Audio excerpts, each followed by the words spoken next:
Good morning, people. It's Awakened Sheeple.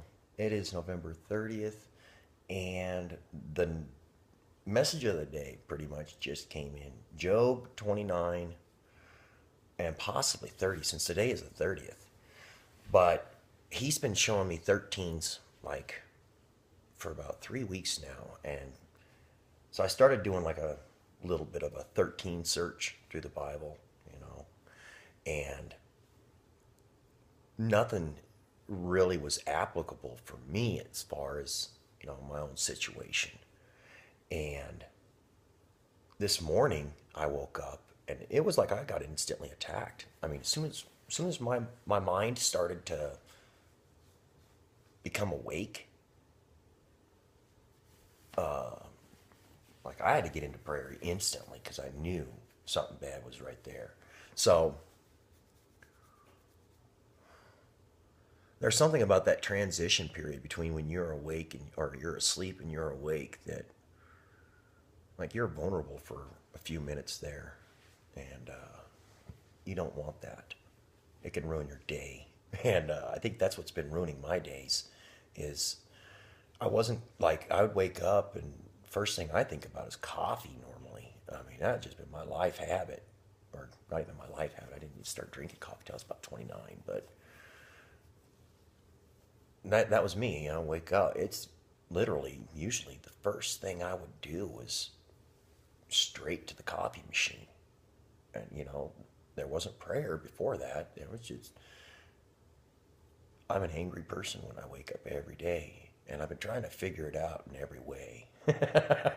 And part of it is that transition between when I've been praying all day, all day, all day, and then I go to sleep with telling them good night and stuff. And as soon as I start to wake up, it's like something happens, and I figured it out that I have to go into prayer instantly. Like, as soon as I open my eyes, and first thing I think about, it's got to be God. Don't keep me safe from all that's around, because I don't know if you guys can see it, but within the last 3 weeks or so, like, I've been seeing, I don't know, like white spots, and they move all over the place. Dark ones too sometimes, but they're slower, and they kind of just stay away from me. So I think that there's a transition point between when you're asleep and you wake up, that you're vulnerable. If you're not going into prayer instantly, that can ruin your day or a good portion of your morning. It don't take much. Gets in there and he sees where you're weak and blasts it. Brings it right to your forefront. You think you're getting a message, and it's like, no, that's not the right message. So I went through a whole discerning period in this last month or so, I think it is, that learning not to be that angry person when I wake up. So I had to change everything. Um, I don't make coffee the first thing when I wake up anymore. The first thing I do now is pray, and I'll put the coffee away for, quite a while sometimes, just as like to prove to myself that it's not going to be the first thing I think of anymore. So that's pretty cool. So, anyways, I got attacked as soon as I woke. Like, my mind was starting to wake up, and the Lord was like, "Hey!" And I instantly realized where my mind was starting to go, and I'm like, "Whoa, what the heck happened to me?" And so I got that taken care of, and but the after effects, it already brought the same thing up that's been going through my mind every morning. You know, I'm alone, so, and I don't like being alone. I never have. And the things that happen to me, I just don't understand. When you love somebody 100%, you do everything for them, and it just seems like it's absolute insanity, the things that can happen in your life. And you're like, what is this? And what happened? And it's not always just you, it's a combination of things most of the time. So I can't say I was perfect. I'm a hard person to be around. When I sleep, like, she, everybody that's like I've slept with in the past, that slept in the same bed with me, the the lady before my wife said she couldn't stand the way I breathed. She couldn't stand the way I breathe. She would lay there awake trying to figure out how to smother me so she didn't have to listen to me breathing. So, yeah. Uh, she had a couple of heart attacks and died, so don't worry about her. She's all good now. She found God. That was 2 days after I left the last relationship I was in. This one, it's a lot different. It's a lot different, you know? And I just totally dig it, what he's doing. Because he's going to really start producing some miracles for people. This, when he's telling me, get yourself ready. Because within the next 7 days or so, 6, 7 days, he's going to start doing some amazing things. And just be ready for it. Because when it happens, you're going to be around your family. And you're going to tell them, this is the hand of God. And this is why you're having these problems. And they're actually going to listen to you. Now, I get this information because the enemy attacked me and put that seed of doubt in me again. So, instantly I wake up and I'm thinking about my wife and I'm all upset again. And I'm like, talking to him and he's saying, make a choice. What do you want to do? It's up to you. And I'm like, what? And he's like, yeah, it's up to you. You can totally walk away from her forever. It's up to you. And I'm like, well, no, I'd married her. And when I give somebody my heart, it's theirs. And I don't do things halfway. I just don't. Thick and thin, good times and bad times. And I don't understand it because I was there for her through her whole bad time. So she starts getting sicker and sicker at the end there, and it's only because she wouldn't leave her room, and she wouldn't leave the things that she was doing, and it just started driving me nuts to the point where I just couldn't take it anymore. And I knew the Lord was telling me, you have to leave that house so that she'll get up and do these things that you've been doing. And I'm like, well, how is this my fault? I loved her so much. And he's like, you did too much. What? I did too much. I enabled her to stay there in that room, and by doing every single thing, everything. 3 dogs, 4 cats, 2 of them are pukers, 1 of them's an explosive diarrhea cat. Like, you have no idea the crap I've cleaned up. And these aren't my cats. My cat doesn't eat human food. It poops in its little box. It does it rarely, and it doesn't bother me. So, my cat was cool. But her cats are like, 2 of them are Asian Bengal jungle kitties, and they have like peculiar eating habits and things that they do. The other one's like a scared cat. It's got a big wobbly belly, and it has its own peculiar thing too. And when she wasn't around, the cat would come up to me and it would curl around in circles right next to you and then lay down. And it would flip its little leg up in the air, and you had to put your hand on the cat's belly and rub it, and her leg would come back down. We called it the flipper. So those were her 3 cats. And from my last relationship, the Lord knew I needed my cat. Because the last time I saw my cat when I was in my last relationship, my ex, the woman that I had the 2 heart attacks, she had the cat by the neck and up in the window, and she was holding my cat like this. And I looked at her and I was like, oh my God. I just grabbed my phone. I called the cops, and they came out and they said I could have my grinder, but I couldn't get my cat.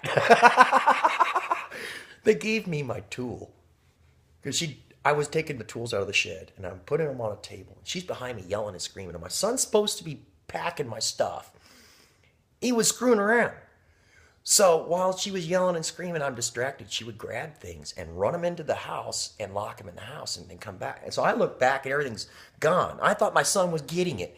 And so I'm sitting here doing all this work, taking all this stuff out that I'm trying to keep, taking my tools. She's taking all my tools and running them in the house. And pushing my buttons and pushing. And she's getting madder and madder. And when I don't respond, it got under her skin to get her madder and madder and more. And she wouldn't quit until you get mad and get in her face. And my son finally comes back and tells me, that the woman I'm with now, my wife, she's like, she wants to talk to you. And I went out there and calmed down. But You know, when I went out, when I saw that cat in her hands like that, I just instantly called the cops. We had discussed it before that. You know, I was supposed to call the cops and have them meet us out there, and they were gonna, let me get my stuff. But when it all was all said and done, she was the one holding my cat up by the throat, its poor little legs up in the air, and cat little white belly. And I was like, "Don't look." And 2 days after that, she had two massive heart attacks and died. So they got her in a induced cold bath coma thing, and they left her in there for 2 weeks or something. But when she came out of the hospital, she called me up right away and was like, "You can have your cat." I was like, "I'm on my way. I want my cat." So the things I did for the wife I'm with now, it enabled her by doing too much, is what I'm saying. I mean, too much, too much. I should have put my foot down, I suppose, and said no, but I don't like saying no to, the person you love. You don't like saying no to them. They ask you to go to the store, you go to the store. You don't gripe about it. You just get the keys and you go.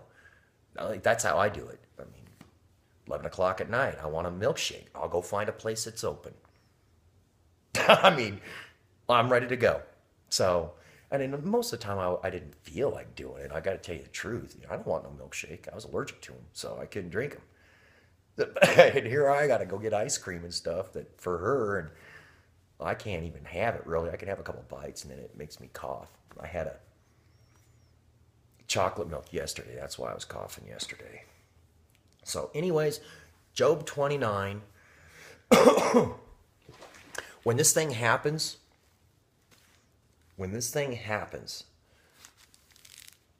it's telling me right here, they're going to sit around with their mouths like slack-jawed idiots waiting for you to talk. So be prepared to speak and get some scripture under your belt. Figure out what you need to say, because you'll know what they've been doing, and that's what the Lord's been doing in us. He's been looking at everybody else through us, his bride, saying, "What are they doing? And you are my children. You know what they're doing wrong. You can see it. He's showing you what they're doing wrong. This is your family members and those that are around you." Yeah. And when this, whatever, I think there's going to be an earthquake or something coming, and it's going to cause everybody to freak out a little bit. And they're going to call for they're going to need those in their life that have faith to explain the things that are going on in their lives that they can't explain. And he says it right in here, for mourning. So I think there's going to be somebody in all of our families that gets hurt or something, and it's going to cause mourning for everybody. I mean, everybody's going to be in mourning. It might not be in everybody's family per se, but it'll be so big that everybody's going to be mourning. And the blessing of him that was ready to perish came upon me, and I caused the widow's heart to sing for joy. So I asked him what it would take, and he said it was going to be a trumpet. And then he'd basically be patient and wait. And that they're going to come to us, asking us to help them. It was the only way that they would listen. It was the only way that they'll wake up. And that's just the message. So be patient, be faithful. Whatever you're struggling with, go to Job 29. Now, 30 looked a little crazy to me. I don't get the word of the Bible like you guys do.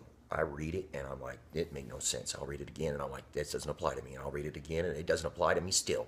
And I can read it all day long and nothing makes any sense to me until I go to him and I'm just like, you have to show me what this means. You have to show me what this means, because this means nothing to me. I mean, I tell him that straight up in my dreams. This means nothing to me. And he's, okay, it means this. He'll tell you if you ask. So God bless each and every single one of you. Be ready, because he's telling me that things are going to change, and quickly.